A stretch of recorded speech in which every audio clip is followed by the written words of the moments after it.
Amandine, de 30 ans. J'ai un parcours donc de juriste. J'ai fait l'école des avocats à Paris, que j'ai démissionné, j'ai abandonné pour partir en Chine. Et ça m'a permis de découvrir l'art de vivre à la française et d'avoir vraiment cette découverte de la gastronomie dans un contexte international. Je suis Yannick, j'ai 32 ans. Au niveau de mon parcours, j'ai fait un parcours assez technique, puis suivi d'une école d'ingénieur en alternance. Alors, pour être direct, on se sentait tout seul. C'est vrai qu'en plein confinement, déjà tout se faisait à distance. C'était très compliqué en étant au Vigan. Un point de contact que j'ai trouvé, ça a été Madame Sylvie Polop, qui a été d'une aide précieuse et qui en fait, ça a été un petit peu le pivot pour nous aider dans différents sujets.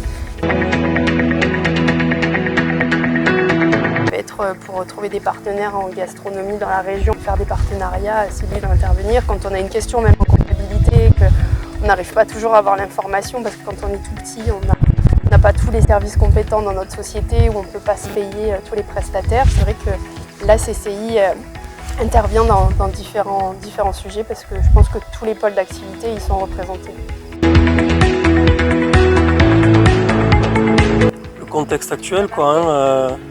Là, les défis, c'est d'arriver à survivre, quoi. On parle de 800% d'augmentation sur les transports pour nous. On parle de 85% d'augmentation au niveau de l'acier, plus de 35% au niveau du bois. Enfin, des augmentations de partout. Les défis, ils sont tous les jours. Et quand on est entrepreneur et qu'on a toutes les casquettes, le matin, on se réveille, on va avoir la casquette achat. Plus tard dans la journée, éventuellement, on va être au SAV, puis ensuite on va être au marketing. Enfin, c'est une journée où on endosse plusieurs casquettes avec tous ces défis et tous ces problèmes et toutes les solutions qu'il faut y apporter. Disons qu'il y a plein de choses en France qui existent, pas mal d'aides, il y a pas mal de choses qui permettent justement aux nouvelles sociétés de se lancer. Par contre, c'est difficile d'aller chercher l'information, je trouve, aujourd'hui. Sans un point comme la CCI, sans avoir Sylvie Polop dans notre réseau, je pense que ça aurait été très compliqué d'avoir toutes ces informations-là. C'est rassurant, oui, c'est ça. Faire appel à la CCI, donc à Sylvie, c'est rassurant parce qu'on a une question et on peut être pris de panique dans la masse, le volume d'affaires qu'on a à faire dans la journée et on se dit « Ah non, c'est bon, j'ai la question, peut-être que quelqu'un l'a eu avant moi et quelqu'un l'aura sans doute après moi » et la CCI sert un petit peu à nous calmer et à nous accompagner sur ces questions-là.